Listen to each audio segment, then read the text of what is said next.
tratar de evitar. Ya hablamos de que en tiempo que hay viento, en tiempo seco, entonces el aire se absorbe la humedad que tiene en la superficie del hormigón y le va quitando el agua, entonces va perdiendo ese agua y resultado es que el hormigón el agua de mezclado se lo va llevando el mismo ambiente, ¿no? Bien, estos requisitos ocasionan un incremento relativamente mayor en el costo. En este texto se hace diversos comentarios respecto a los costos relativos que se obtienen al usar diferentes resistencias del concreto en distintas aplicaciones tales como vigas, columnas, zapatas y miembros de hormigón pretensado o preesforzado. Para asegurar que la resistencia a la conversión del concreto en la estructura es al menor es al menos tan fuerte como el valor especificado, para asegurar que la resistencia que esté en la estructura sea algo, o sea, parecido o un poquito menor que la que hemos especificado. La tensión específica del hormigón se llama F'C, ¿no? Como estamos viendo acá. El diseño de la mezcla del concreto debe apuntar a un valor superior, es decir, para hacer el diseño y que tengamos al menos esta resistencia en obra, para hacer el diseño necesitamos una resistencia mayor que la llamamos F'Cr. Es la resistencia de diseño, o sea, para diseñar y obtener una resistencia F'C. Ahorita vamos a ver cómo lo hace, ¿ya? La sección 5.3 del código ACI requiere que la resistencia de compresión del concreto usada como base para seleccionar las proporciones del concreto debe exceder la resistencia a los 28 días, o sea, debe ser mayor, es lo que decía. Para valores bastante más, 28 días especificados para valores bastante más grandes. Para la instalación de producción del concreto que tengan suficiente registro de prueba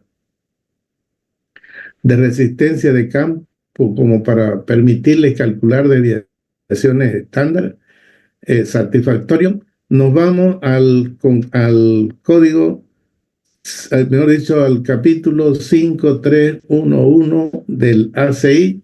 Ahí nos indica, ¿no?, cómo vamos a hacer las pruebas y encontrar las desviaciones estándar. En la tabla 5321 de ACI se especifica un conjunto de resistencia a la conversión promedia requerida, F'C, para utilizarse para la base para seleccionar las propiedades del concreto. Para las instalaciones que no tengan suficiente registro para calcular desviaciones estándar satisfactorios, se tiene la tabla 532 de ACI que provee incrementos en la resistencia a la compresión de diseño requerida. Bien, aquí nos habla de una serie de tablas que podemos nosotros utilizar si es que no tenemos bastante prueba. Para dosificar un hormigón se necesitan mínimo 30 pruebas para que el conjunto que rompamos y vayamos variando las cantidades nos den un resultado de una resistencia característica, o sea, obtener una resistencia característica por medio de la estadística. Pero la estadística dice que para que las pruebas sean, se consideren pruebas válidas, mínimo tienen que haber 30. Y muchas veces para las obras no se tiene pues tantas pruebas, ¿no? Ya a no ser que sea una obra bien grande y que tengamos que invertir gran cantidad de dinero, entonces se gasta ya la plata en hacer estas pruebas, porque en realidad se gasta nomás dinero en hacer estas pruebas, no vamos a hacer para una horita chica, por ejemplo, gastar tanto en laboratorio. Pero para grandes obras sí se utiliza esto, se aplica todo esto de acá. Porque a lo largo de eso que hemos gastado en laboratorio, de repente sale económico en comparación con lo que se puede perder por no hacer un buen diseño de una mezcla. ¿Listo? Entonces eso es importante. Pueden tomar nota ustedes de estos capítulos 5311 de ACI, 5321 y poder buscarlo, ¿no? Ya yo se los pasé, el código, ustedes solamente vayan para curiosear un poco, lean, y les va a hablar de las pruebas, del tipo de prueba y cuántas pruebas son, etcétera. Bien, eso es en cuanto a la resistencia, las pruebas y bueno, cómo se encuentra la resistencia para diseñar un hormigón. Es mayor a la necesaria, ¿no? A la resistencia especificada. Ahora vamos a hablar un poco sobre la curva de esfuerzo de formación. Esta es importante, esto es importante entender este concepto porque todo el cálculo se basa en estas curvas. Entonces, la curva de esfuerzo de formación unitaria que están en esta figura 1.1, vendría a ser esta figura, representan los resultados obtenidos en pruebas de compresión en cilindros estándares de resistencia variable a los 28 días. Las resistencias varían, fíjense, a los 28 días. Deben estudiarse cuidadosamente estas curvas ya que muestran varios puntos importantes. Entonces, como ustedes ven, aquí tengo en el eje de la X, tengo la deformación específica, y acá tengo la resistencia en kilolibras por pulgada cuadrada. O sea, quiere decir que aquí si tengo 6, vendría a ser 6.000 libras por pulgada cuadrada. Este equivale en kilos por centímetro cuadrado, sería de 420 kilos por centímetro cuadrado. Acá tengo una resistencia de 5 kilolibras, equivale a 5.000 libras. 5.000 libras equivale aproximadamente a 350 kilos por centímetro cuadrado. Y así vamos haciendo esa conversión y vamos teniendo estas curvas. Por ejemplo, esta de un kilolibra por pulgada cuadrada sería 1.000 kilolibras por pulgada cuadrada y su resistencia serían 70 kilos por centímetro cuadrado. Bien, si analizamos así, después vamos a leerlo, si analizamos así a simple vista, vemos que las resistencias menores tienen mayor deformación, fíjense, y no tienen un punto donde falle, ¿no? Se deforman más, vendría a ser un poco más dúctiles. La resistencia de hormigones, mejor dicho, la curva de la resistencia de hormigones de baja resistencia, fíjense que no tienen un punto donde fallan, y aquí estamos llegando al 4 por mil y todavía sigue, ¿no? El de 3.000 libras por pulgada cuadrada se ve que viene y más o menos falla al 4 por mil, ¿no? Por ahí. La de 4.000 también se viene y se ve que falla al 4 por mil, digamos ahí. Y luego la de 5.000, en la curva se la ve que no se deforma mucho. Fíjense que un poquito más de 3.000, perdón, de 3 por mil. 3 por mil le vamos a llamar a esto porque si lo dividimos en 3.000, me queda 3, ¿no? 3 por mil la deformación. Entonces se ve que la falla es antes que estas otras que son de menor resistencia. Y por último, la de 6.000 viene y falla, fíjense, un poquito más de 3 por mil. Bien, esta curva, aquí tenemos la deformación y aquí la resistencia. Si nosotros vamos a observar la curva que tiene la parte comprimida de una viga, se replica esta misma curva. Entonces, esta misma curva se replica y tendríamos nosotros que integrar estas tensiones y encontrar el centro de gravedad y la resultante de cada una de estas curvas. Y vamos a ver cómo la norma ACI plantea un método más práctico para resolver estos problemas y no la integral, ¿no? En el método de los europeos, la norma española plantea una integral y más acá y unas ecuaciones adimensionales, etcétera, pero plantean eso. ¿no? Esta curva. Y de ahí plantean una lineal, parabólica, etcétera. Y hacen todo este cálculo, la teoría de ese cálculo, por eso cambia el método europeo y el español cambia con respecto al método americano. Bien, sigamos analizando la curva. La primer inciso. Las curvas son aproximadamente rectas mientras la carga crece de 0 a poco menos de 1/3 en medio de la resistencia última del concreto. A ver, ¿qué es lo que nos dice? Las curvas son aproximadamente rectas, dice, ¿no? Mientras la carga crece de 0 a poco menos de 1/3. O sea, si esta sería la carga total, vamos a estudiar a ver la carga de 6.000, de 6. La tiene de resistencia 6. 6 dividido entre 3 nos da 2, ¿no es cierto? 1/3 sería 2. Esta parte de aquí dice que es aproximadamente recta hasta 1/3. Eso es lo que dice aquí, ¿no? Mientras que la carga crece de 0 a poco menos de 1/3, a 1/2, de 1/3 hasta 1/2, bueno, 1/2 de 6 sería 3, está entre 2 y 3.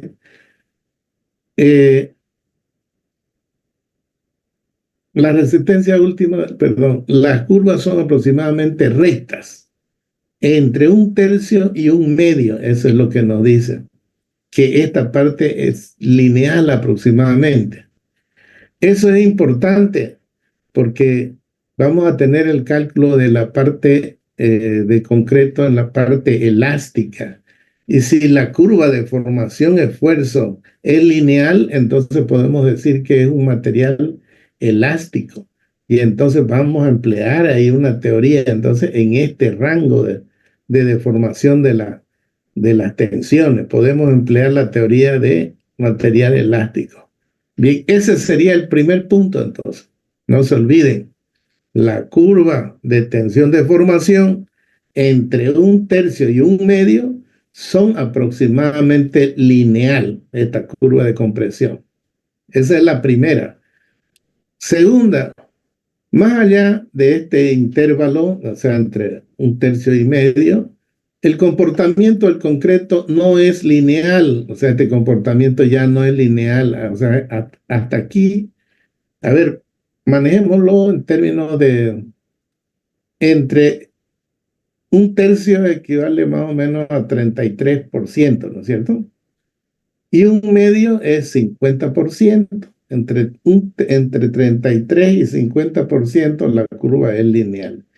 Arriba de ese intervalo que estamos hablando, de la fuerza arriba de 1/2, dice que la curva ya no es lineal, que ya es una curva, el intervalo correcto no es lineal, ya se vuelve un poco parabólico, ¿no es cierto? Una curva parabólica. La falta de linealidad de las curvas de esfuerzo de formación unitario del concreto a esfuerzos mayores ocasionan algunos problemas en el análisis estructural de las estructuras de concreto, porque el comportamiento de estas tampoco es lineal bajo esfuerzos mayores.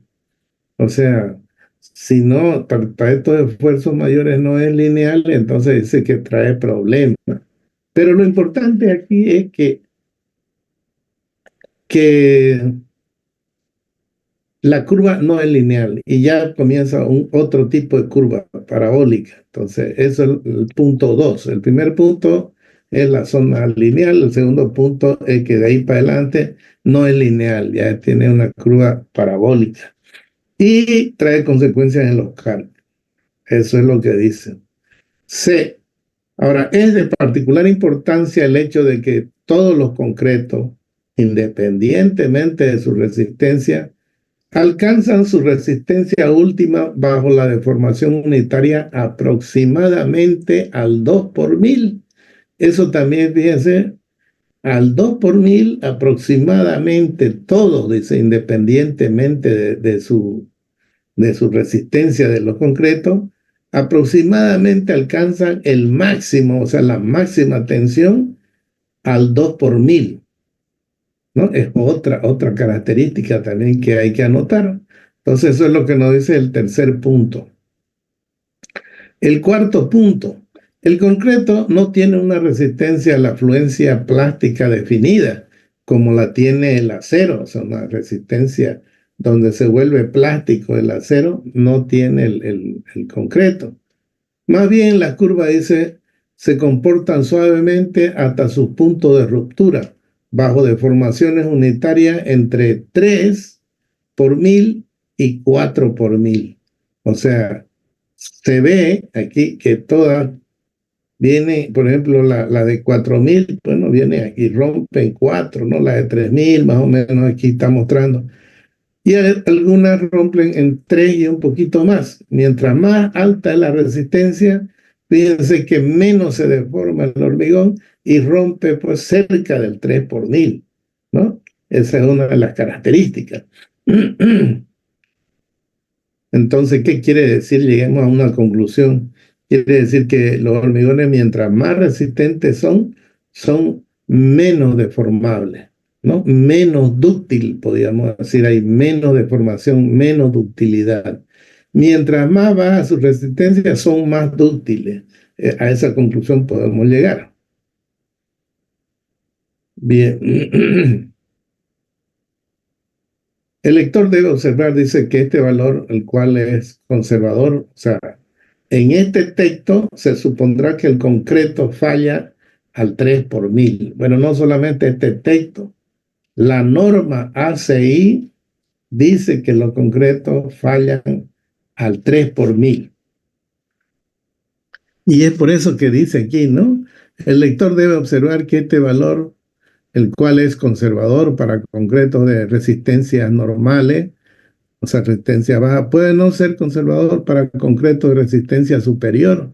Cuando la resistencia es más superior, puede ser que el 3 por mil no sea conservador, o sea, que se esté llegando casi al 3 por mil para que el hormigón rompa, ¿no? Es decir, al intervalo de 8000 libras por pulgada cuadrada o mayor, esta resistencia o mayores, el código europeo usa un valor diferente para deformaciones unitarias a compresión última. Para columna limita la deformación al 2 por mil. Fíjense cómo está citando el código europeo que vendría a ser el mismo código español, ¿no? Que para vigas y columnas con carga excéntrica que llegan hasta el 3.5 por mil. O sea, el código europeo o español llegan a roturas con 3.1, 3.5 por mil. Sin embargo, ACI solamente permite hasta 3 por mil. Ahí vamos también notando esa diferencia en las normas y por lo tanto también los resultados van a ser diferentes. Bien, muchas pruebas han mostrado claramente que las curvas de esfuerzo de formación unitaria de los cilindros de concreto son casi idénticas con las obtenidas en los lados de compresión de la viga. Fíjense que esta curva dice que son casi idénticas, ¿no? Son casi idénticas con las obtenidas en los lados de la compresión de la viga. Entonces era lo que yo les decía al comienzo. Esta curva se repite en la parte comprimida de la viga. Ya vamos más adelantita, lo vamos a comprender bien eso. Bien, ahora la F. Debe observarse además que los concretos de bajo grado son menos frágiles, ¿no? O sea, son dúctiles que los de grado alto. O sea que mostrarán deformaciones unitarias mayores antes de romperse. ¿Ya? Entonces, esa sería otra de las características, ¿no? Una que para concretos, mejor dicho, que la parte comprimida de una viga, la gráfica de deformación-compresión, es aproximadamente igual a la gráfica que obtenemos de romper probeta, ¿no? Deformación-tensión. Dice casi igual. Y la otra es que los hormigones con grado pequeño se deforman más, son menos frágiles. Bueno, porque el hormigón se lo que define como un material frágil. Entonces vamos a decir menos frágiles en vez de decirle materiales dúctiles, porque dúctil es aquel que tiene bastante deformación. Estos no tienen bastante, pero sí tienen más que los que tienen mayor resistencia. A eso se refiere. Bien, ya hemos estudiado esta curva y es importante estos puntos que ustedes lo tengan porque para que entiendan bien la teoría de cálculo es importante entender estas curvas y siempre la voy a estar citando. Módulo elástico, perdón, módulo estático de elasticidad. Este es otra de las propiedades del hormigón, es que ¿cuál es su módulo estático de elasticidad? O sea, cómo se lo calcula el módulo de elasticidad? O en otras palabras, el módulo de Young, ¿no es cierto? El módulo Young. ¿Cómo se calcula? Entonces, aquí vamos a ver. El concreto no tiene un módulo de elasticidad bien definido. Eso es importante saber, ¿no? No hay un módulo bien definido. Entonces, su valor varía con las diferentes resistencias del concreto. Es el módulo de elasticidad depende de la resistencia del concreto. Otra, depende de la edad del concreto también, ¿no? Y también depende del tipo de carga. O sea que el módulo depende de la resistencia del concreto, depende de la edad del concreto y depende de la carga, porque si yo tengo una carga dinámica, el módulo va a ser otro, o sea, reacciona de diferente. Si tengo una carga estática, entonces el módulo es otro, se calcula con otra fórmula. Entonces, las características y proporciones del cemento, bueno, las características y proporciones del cemento también mucho influyen en el módulo. Y los agregados que utilicemos. Depende de qué tipo de agregado utilicemos para obtener un determinado módulo de elasticidad. Bien, además hay varias definiciones diferentes de módulo. Vamos a ver cuáles son esas. Primero, tengo el módulo inicial. Módulo inicial. Bien, este módulo inicial, bueno, aquí no hay ni una gráfica. Eh, Vamos a ver, tengo aquí yo unos apuntes que hice más o menos y ahí están los módulos.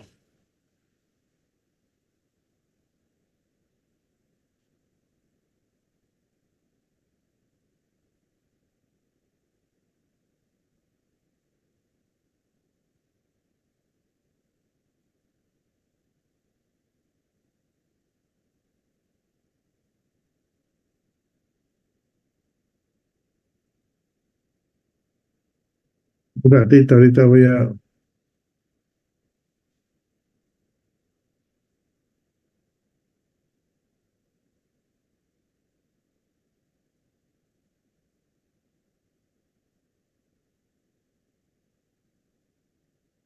Bien,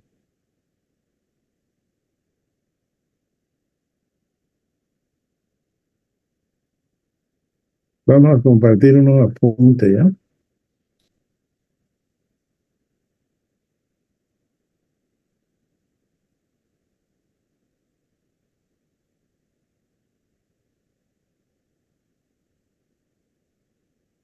Bien.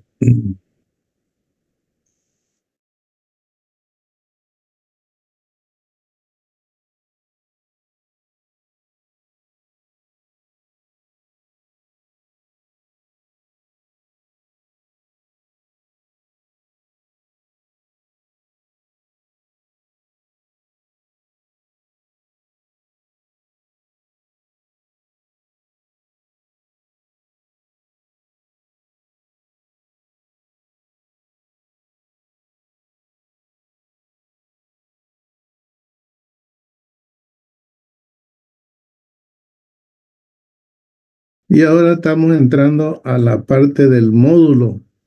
Y aquí tengo, por ejemplo, el módulo inicial. o el módulo tangente. Fíjense, este es un módulo inicial, es una tangente que se traza al inicio. ¿Perdón? ¿Estás descargado? ¿Perdón? No lo utilicé. ¿Quién quiere hablar? ¿Algo quieren preguntar?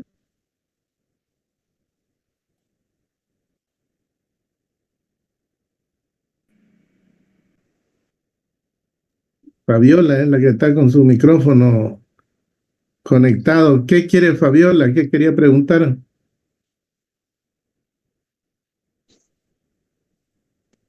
Bueno, ya lo apagó su micrófono.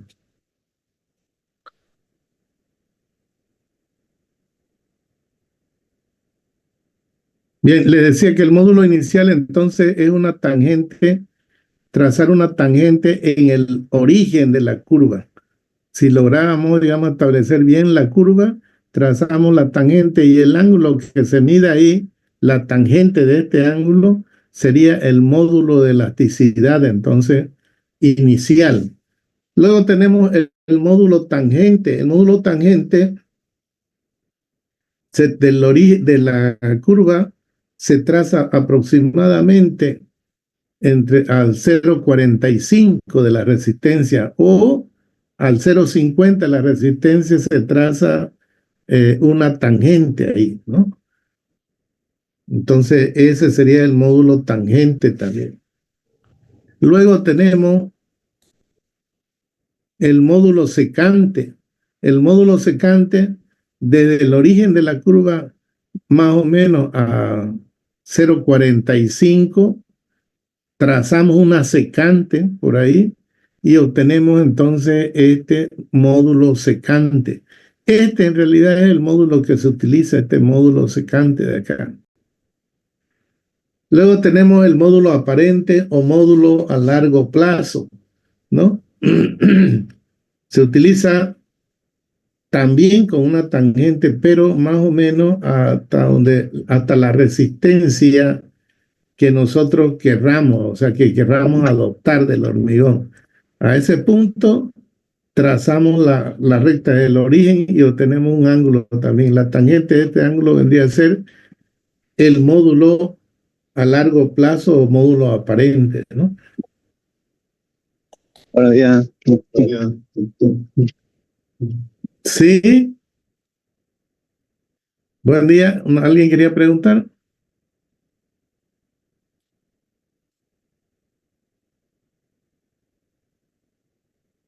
Me tienen ustedes, habla uno, habla el otro y me tienen, no sé quiénes quieren preguntar, no quieren preguntar o es que su micrófono lo descuidaron.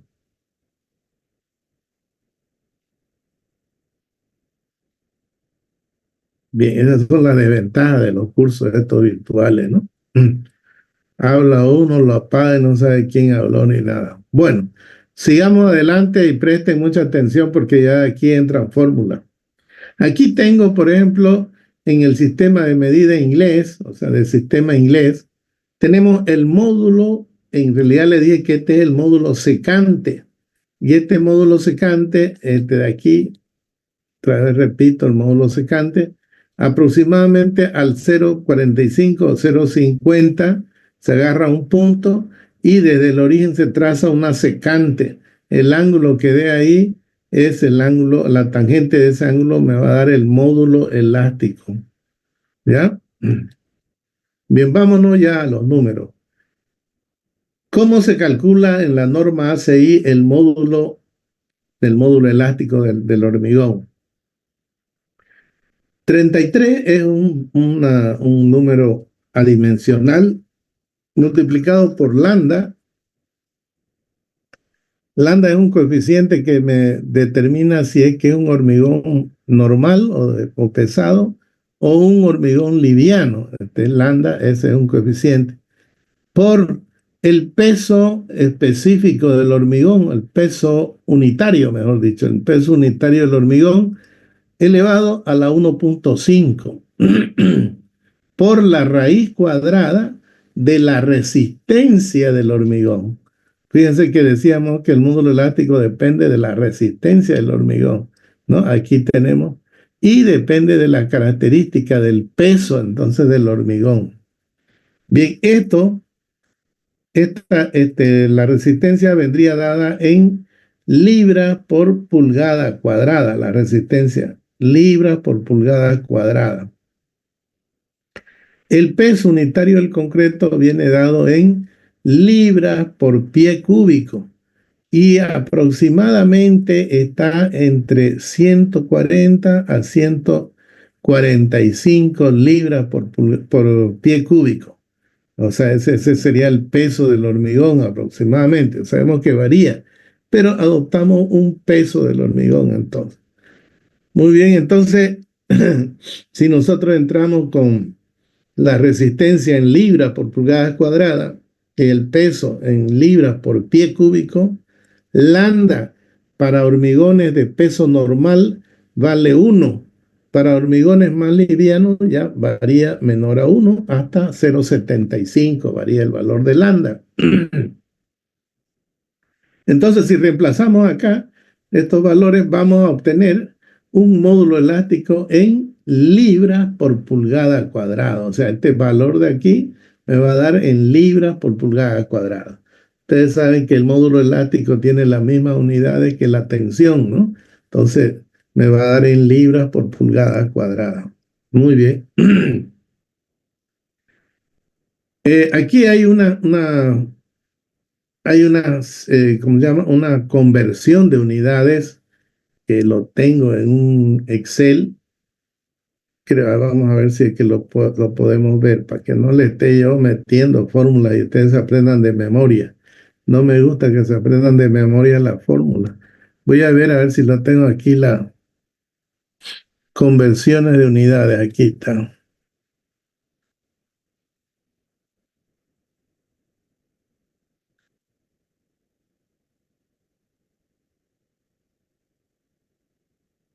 Ya.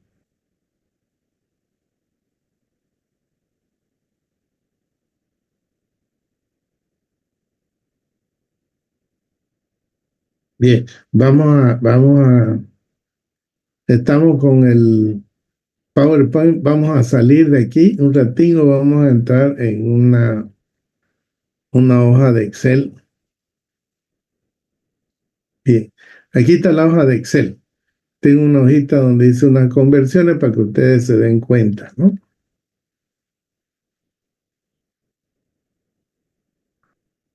Aquí están unidades del sistema americano, libras por pulgada cuadrada.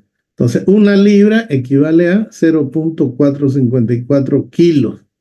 ¿Listo? Entonces se va a la libra y una pulgada equivale a 2,54 centímetros. Si elevo al cuadrado arriba y elevo al cuadrado abajo, entonces tengo que una pulgada cuadrada equivale a 2,54 al cuadrado centímetros cuadrados, ¿no? Y hago aquí ya se va la libra, se va la pulgada y me queda en kilo por centímetro. Entonces, haciendo operación, el factor es 0,07737,014, ¿no? Con más decimales. Generalmente uso 0,0704, o sea, al cuarto decimal redondeo. Y hace rato estábamos hablando de que redondeábamos solamente al tercer decimal, ¿no? 0,07. Generalmente utilizan ese valor nomás, 0,07, para hacer una conversión más rápida. Pero yo para los cálculos utilizo porque los problemas están dados en sistema en inglés y yo los resuelvo en MKS y luego los resultados los vuelvo otra vez al sistema inglés para comprobar si están bien mis resultados o no, ¿no? Entonces, más o menos salen coherentes con este factor de conversión. Bien, aquí tengo entonces hormigones de 250, de 210,1. Fíjense, aquí lo tenemos en libras. El de 250 equivale más o menos a 3.552,6 libras por pulgada cuadrada, ¿no? Y aquí, por ejemplo, El de 3.000 libras por pulgada cuadrada, yo le decía 210, ¿no? Con este factor de conversión me sale 211.1. El de 4.000 libras por pulgada cuadrada equivale a 281.5 kilos por centímetro cuadrado. Con este factor de 0.07, esto me saldría 280. Fíjense cómo varía, ¿no? El factor de conversión de acuerdo a la cantidad de decimales que tomemos. Bien, ahora veamos, de pasar de MKS, o sea, del sistema métrico MKS, a un sistema inglés. Yo tengo entonces libras por pulgada cúbica, y aquí tengo una libra que vale 0,454,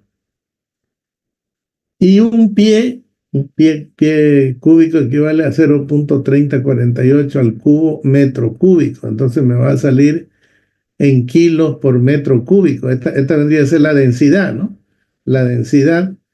Y aquí me queda en kilos por metro cúbico. Entonces me sale 16.0328587. Con 4 decimales sería 16.0329. Este es el factor entonces de convertir a la unidad MKS también, ¿no? Estamos haciendo esto. 90 libras por pulgada, perdón, 90 libras por pie cúbico equivalen a 1.442.96 kilos por metro cúbico. 160 libras por pie cúbico equivale a 2.565.26 kilos por metro cúbico. Y 145 libras, que es lo que decíamos que el hormigón más o menos pesa eso, equivale a 2.324.7 kilos por metro cúbico. Quiere decir que el hormigón que adopta ACI aproximadamente es de 2.320, adopta así ya en el sistema internacional, lo adopta como 2.320, ¿no? Y aproximadamente es 2.324.77. Entonces, eso es lo que adopta ACI como valor del peso del hormigón. Bien. Ahora veamos, acá tengo para el sistema internacional de medida.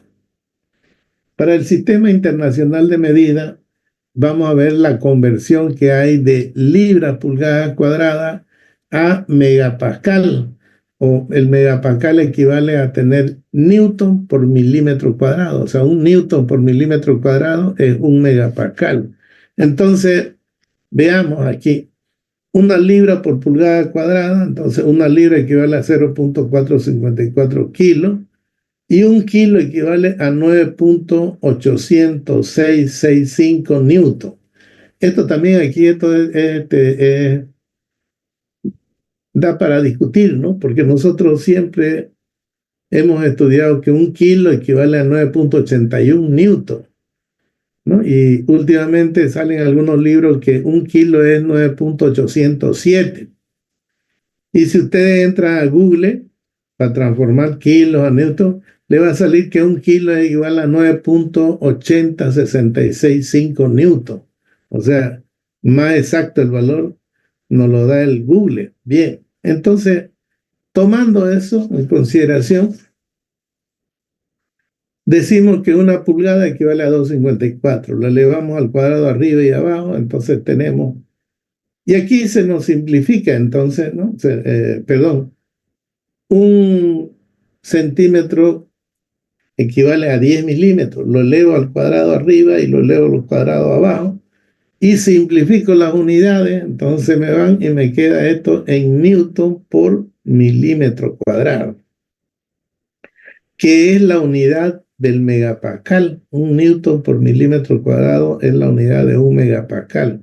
Entonces, haciendo operaciones acá, me queda que el factor de conversión de libras por pulgada cuadrado a megapascal es 0.00690095.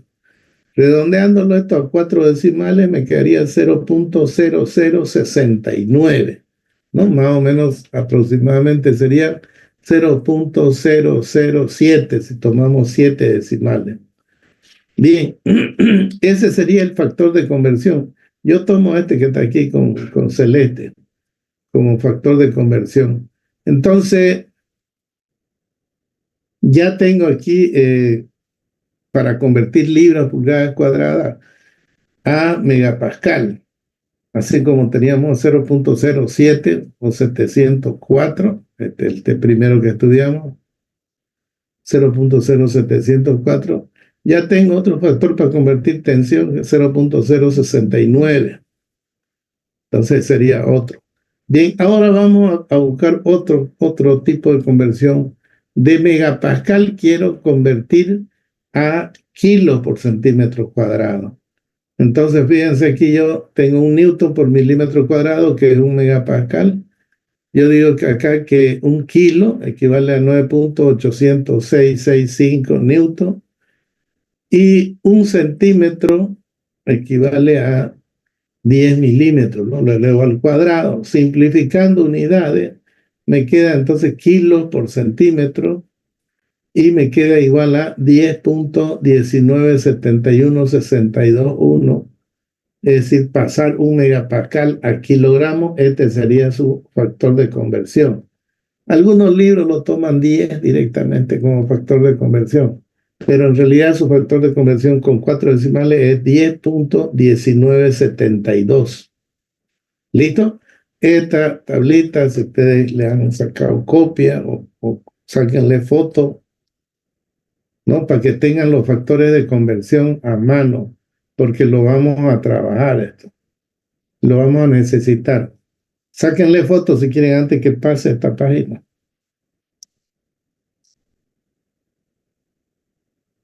¿Ya le sacaron?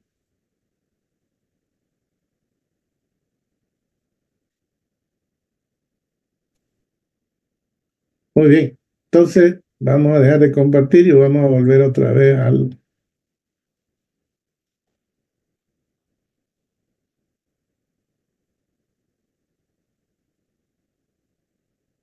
Bien, entonces, haciendo esta conversión del módulo elástico, tengo el módulo elástico en el sistema inglés, lo puedo llevar al sistema MKS, entonces aquí ya lo tengo, ya he hecho las conversiones y todo. En este caso, el hormigón entra en kilos por metro cúbico, ¿no? Este de aquí. Y el valor que se adopta es de 2.320 kilos por metro cúbico del peso del hormigón, tanto para transformar a unidades MKS como para transformar a unidades del Sistema Internacional de Medida. Entonces se utiliza este peso del hormigón, fíjense el mismo. Y la resistencia, en este caso para MKS, la resistencia viene dada en kilos por centímetro cuadrado. Con estos factores ya convertidos, el lambda es 1 para hormigón de peso normal. El resultado del módulo elástico viene dado en kilos por centímetro cuadrado, entonces utilizando esta fórmula. Si utilizamos esta fórmula de acá, el peso del hormigón es 2.320, lo mismo que para este de acá. Lambda, habíamos dicho que para hormigones de peso normal, o sea, hormigones pesados, su peso normal es que es pesado. El peso son 2.300 kilos, imagínense por metro cúbico, es pesado. Entonces, vale 1. El peso del hormigón es el mismo, 2.320 kilos por metro cúbico, entra en kilos por metro cúbico. La resistencia es la que varía, la resistencia viene en newton por milímetro cuadrado o viene en megapascal. Si viene en megapascal, entonces el resultado me va a dar en megapascal. El módulo elástico en el sistema internacional viene dado en megapascal o en newton por milímetro cuadrado. ¿Ok? Hola, hola. ¿Me escuchan? Ingeniero. Hola, ¿me escuchan? Ingeniero. Se escucha, ingeniero.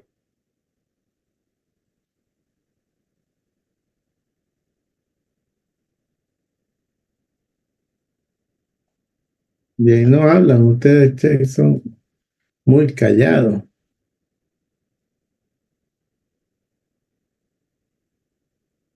Aquí había tenido dos mensajes. Voy a leer un ratito. Ah, contestan. Sí, sí, se escucha. Perfecto. Entonces son mensajes viejos, ¿no?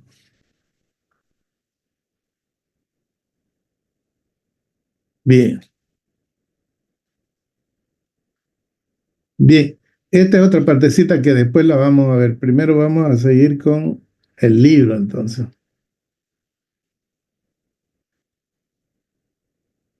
Bien, entonces hemos estudiado los módulos estáticos de elasticidad del hormigón, el módulo inicial, el módulo tangente al 50%, la pendiente que se traza desde el origen a un punto cualquiera, que sería el módulo secante. Y por último tenemos el módulo aparente o módulo de largo plazo también. Y luego vimos esta fórmula de acá, ¿no es cierto? La hemos visto, esta fórmula. Desde el sistema inglés le hemos pasado al sistema MKS y al sistema internacional. Esta fórmula que ven acá ustedes es una fórmula que se utiliza también, pero es una fórmula más directa, digamos, aquí, ¿no? Y estas están para pesos de hormigones de peso normal. Para no utilizar esta fórmula, se utiliza esta de acá. Yo generalmente no la utilizo esta fórmula, la utilizo esta de acá siempre, ¿no? Con el peso del hormigón, la resistencia. Esa es la que utilizo. Bueno, como la norma dice que se puede utilizar cualquiera de las dos, entonces eso depende de ustedes también, ¿no? Bien, aquí las recomendaciones del sistema internacional, también de una manera directa.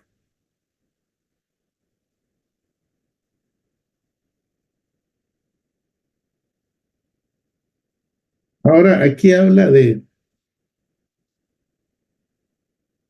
es importante anotar esto.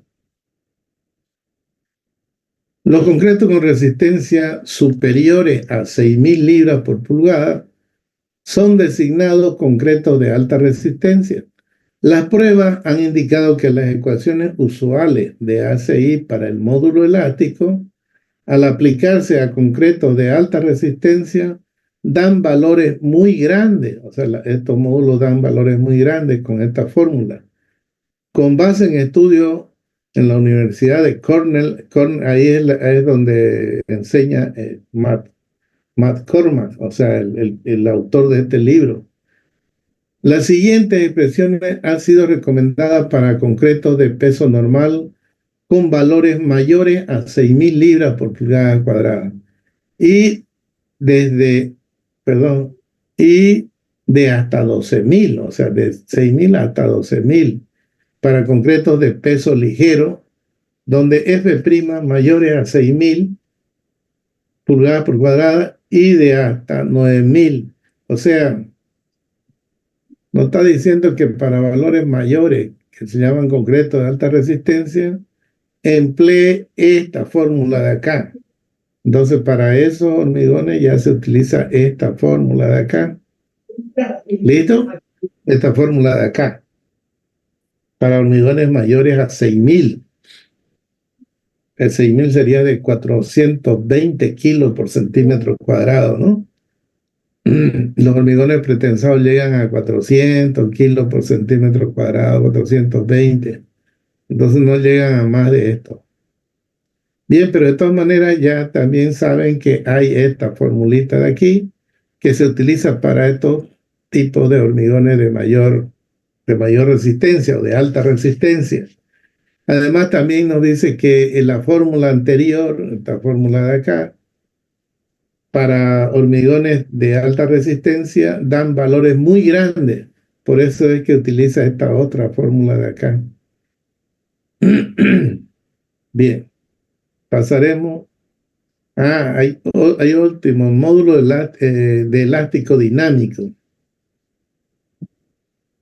¿Para qué se utiliza este módulo elástico dinámico? Por ejemplo, para averiguar cuánto se deforma un puente cuando pasa un camión, porque el camión no pasa lento, el camión pasa con cierta velocidad. Entonces, es importante evaluar la deformación de la viga. ¿Sí? ¿Quién desea hablar? Otra vez, la misma. El módulo de elasticidad dinámico que corresponde a deformaciones unitarias instantáneas muy pequeñas se obtiene usualmente por medio de pruebas de sonido y es entre 20 y 40% mayor que el módulo elástico. Fíjense que el módulo instantáneo es entre 20 a 40% mayor, dice que el módulo elástico. Y es aproximadamente igual al módulo inicial. O sea, el módulo inicial que trazamos una tangente, el módulo dinámico es aproximadamente igual a ese. Cuando las estructuras se analizan para carga sísmica o de impacto, el uso del módulo dinámico parece ser el apropiado. Es lo que le decía. Para cálculo de puentes, de formaciones de puentes de carga viva, entonces se utiliza el módulo de elasticidad dinámica, que es aproximadamente igual al módulo inicial y entre 20 a 40% mayor que el módulo secante, ¿no? El módulo secante que utilizamos. Bien, eso es importante también saberlo para tener en cuenta cuando uno diseña un puente, ¿no? Y poder comparar sus deformaciones. Módulo de Poisson. Al someter un cilindro de concreto a carga de compresión, este no solo se acorta a lo largo, sino que también se expande lateralmente. La proporción de esta expansión lateral respecto al acortamiento longitudinal se denomina el módulo de Poisson. Su valor varía aproximadamente entre 0,11 para concretos de alta resistencia hasta 0,21 para concretos de bajo grado o de baja resistencia, con un valor promedio aproximadamente de 0,16. O sea, el promedio del módulo de Poisson aproximadamente es 0,16. Pero generalmente, como dice el chiste, generalmente se utiliza 0,20 para los cálculos rápidos, así uno utiliza 0,20, ¿ya? Pero para que ustedes sepan, varía de 0,11 a 0,21 y el promedio es 0,16, pero generalmente se utiliza 0,20 el coeficiente de Poisson o el módulo de Poisson. Bien. No parece haber ninguna relación directa entre el valor de esta proporción, dice, y la relación agua-cemento, cantidad de curado, tamaño del agregado. O sea, dice que no hay relación con respecto a esos valores con el módulo de Poisson. En la mayoría de los diseños de concreto reforzado no se le da ninguna consideración al llamado efecto de Poisson. Sin embargo, tal vez tenga que ser considerado en el análisis y diseño de presas de arco. En las presas de arco que hay harta compresión y deformación, ahí dice tal vez sea necesario utilizar el coeficiente del módulo de Poisson. Y para el diseño de túneles también, ¿no? Para el diseño de túneles y de algunas otras estructuras estáticamente indeterminadas. La espiral de refuerzo en la columna aprovecha el módulo de Poisson y esto se estudia en el capítulo 9. O sea, en la parte de columna estudiamos las espirales o los estribos. Y ahí entonces los estribos hacen como confinador del hormigón, lo confinan. Y entonces ahí es importante la deformación del hormigón y del acero. Bien, vamos a ver otro fenómeno que es la contracción. Otra propiedad, ¿no? Porque estamos estudiando las propiedades del hormigón. Bien, la contracción es un fenómeno que ocurre cuando el hormigón se está mezclando, el hormigón, y en las primeras horas el hormigón comienza a contraerse. O sea, comienza a contraerse. Hola, hola, ¿me escucha? Hola. Primero, Ya, gracias. Lo que pasa es que nos corta el Zoom y yo pienso que a veces nos quedamos sin audio, sin nada. Bien, les estaba explicando de que cuando comienza el hormigón a fraguar, en primer lugar hay una reacción química y hay calor. Ese calor, bueno, hay veces es fuerte el calor y el agua que está ahí pues comienza a evaporarse, ¿no? O sea, no es que hierva, pero comienza a salir el agua y el aire que tiene otra temperatura se lo capta esa humedad. Entonces, y esa pérdida de agua hace que el hormigón se comience a contraer, se comienza a achicar y comienza a haber fisura. Si tengo una viga, entonces comienza como a cuartearse. Y peor si es que la dosificación se le ha pasado la mano al dosificador y le ha echado más agua, entonces el hormigón más se cuartea, más se fisura, porque se contrae, entonces no se va contrayendo. Y precisamente como sale el aire, va saliendo y va dejando pues, un canalcito abierto cuando sale una burbujita de aire. Y así varias burbujitas pequeñas se van saliendo y cuando el hormigón se comienza a retraer, a contraer, mejor dicho, rompe por la parte más débil, por donde están esos canales, de ahí por ahí se forma la grieta. Entonces a eso se le llama fisura del hormigón por contracción. ¿Listo? Es un problema entonces de la hidratación, es un problema del agua de reacción química que se pierde y al perderse entonces el hormigón pierde volumen también, ¿no? Y se empieza a contraer. En losa, en viga, ocurre este problema, siempre va a ocurrir.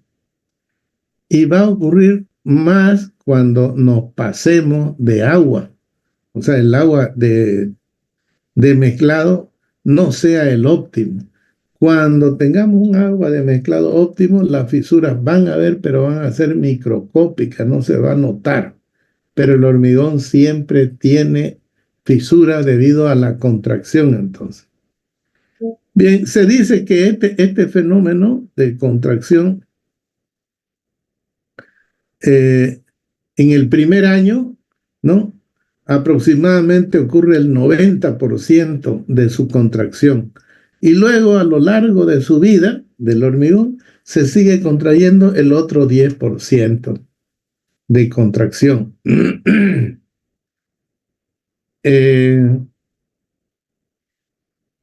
Para evitar este problema de contracción, para evitar, lo que se hace es hacer curado con vapor.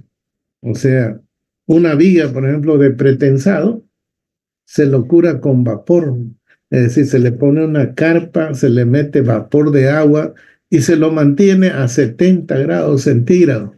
Entonces se ha visto en laboratorio que un curado con vapor y manteniéndolo a 70 grados centígrados, un día de curado equivalen a 7 días de curado normal.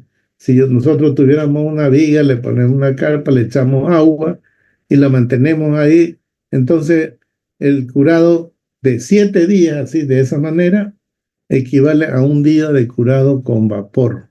Entonces ese curado es importante, ¿no? Ese curado con vapor. Además que la humedad del vapor hace que no se pierda el agua de mezclado. Bien, eso entonces en cuanto a la contracción. Pueden leer más acá, hay más, pero eso le estoy resumiendo la forma de la contracción. Bien, vean, ese es un fenómeno, entonces siempre va a haber contracción, tenemos el fenómeno de la contracción. Por eso le decía yo que en pretensado se estudia ese fenómeno de contracción. Depende de la edad, entonces ya sabemos que en el primer año ocurre el 90% de la contracción. Y en el siguiente año de la vida del hormigón ocurre el resto, ¿no? El otro 10%. Otra propiedad que tiene el hormigón es la fluencia plástica. o sedencia, también se le llama, la fluencia plástica. Vamos a ver qué es esta propiedad que tiene el hormigón. Bien, las columnas de planta baja todo el tiempo están comprimidas, ¿no es cierto? ¿Por qué? Porque aguantan todo el peso del edificio en primer lugar y además las cargas vivas. Por lo tanto, todo el tiempo están comprimidas. Estos elementos que están comprimidos, o sea, hacen que el hormigón tenga cierto acortamiento. Ahora, no vamos a confundir el acortamiento elástico, ¿no? El acortamiento elástico es, digamos, yo le meto una carga al hormigón y este se deforma. A ese se le llama acortamiento elástico.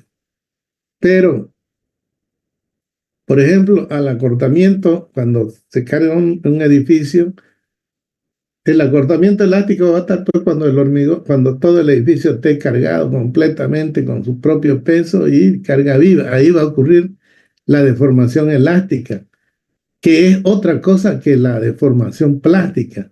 Una vez que ha pasado esta deformación, ha pasado la deformación elástica, entonces comienza la deformación a largo plazo. El hormigón sufre una deformación a largo plazo, que es la que se llama fluencia plástica o sedencia. Se dice que esta deformación a largo plazo ocurre el 75% en el primer año de vida del hormigón. Ocurre un 75%.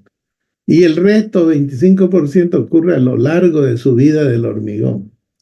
Otra cosa que es importante saber que esta deformación de sedencia o fluencia es aproximadamente 2 veces la deformación elástica.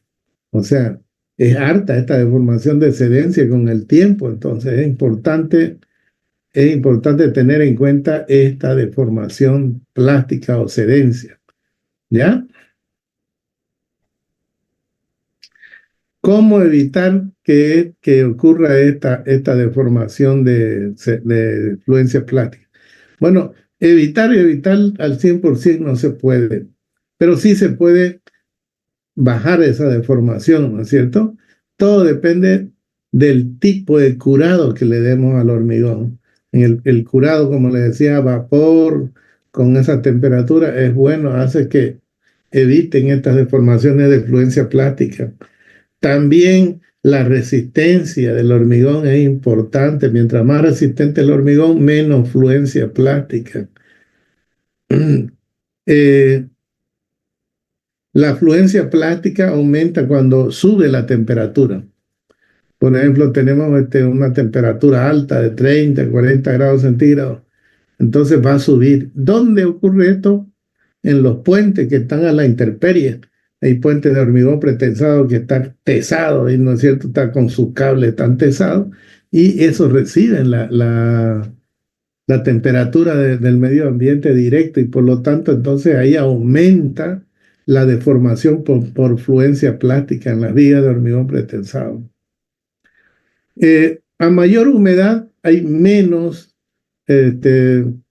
fluencia plástica, o sea, cuando sea más húmedo el ambiente hay menos, perdón. A mayor humedad, menor será el agua de poro libre para que pueda escapar del concreto. La fluencia plástica adquiere un valor de casi el doble, 50% de la humedad que hay al 100%. Ah, obviamente es muy difícil distinguir entre la contracción y la fluencia plástica. Aquí no está diciendo que es difícil, pero tiene que determinarse. El concreto con mayor proporción de pasta, cemento, agua tiene la mayor fluencia plástica. Cuando tengamos la relación cemento-agua mayor, entonces hay mayor fluencia plástica. Eso es lo que nos está diciendo.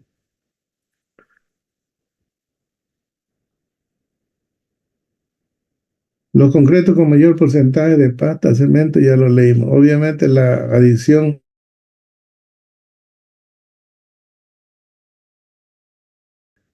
fluirán proporcionalmente menos que los miembros delgados más pequeños, donde el agua libre tiene distancia menos que recorrer para escapar. Entonces aquí también nos está indicando que los elementos más volumétricos tienen menos fluencia, mientras que los más delgados, como son las cáscaras, las losas, tienen mayor fluencia. Bien, resistencia a la tracción. Aquí lo vamos a dejar ya, en resistencia a la tracción del hormigón. Ya estamos en la parte final, entonces vamos a dejarlo aquí en resistencia a la tracción. Muy bien. No sé si tienen alguna pregunta.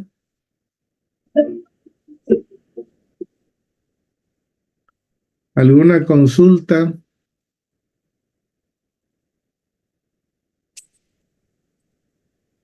Bien, si consulta. ¿Perdón?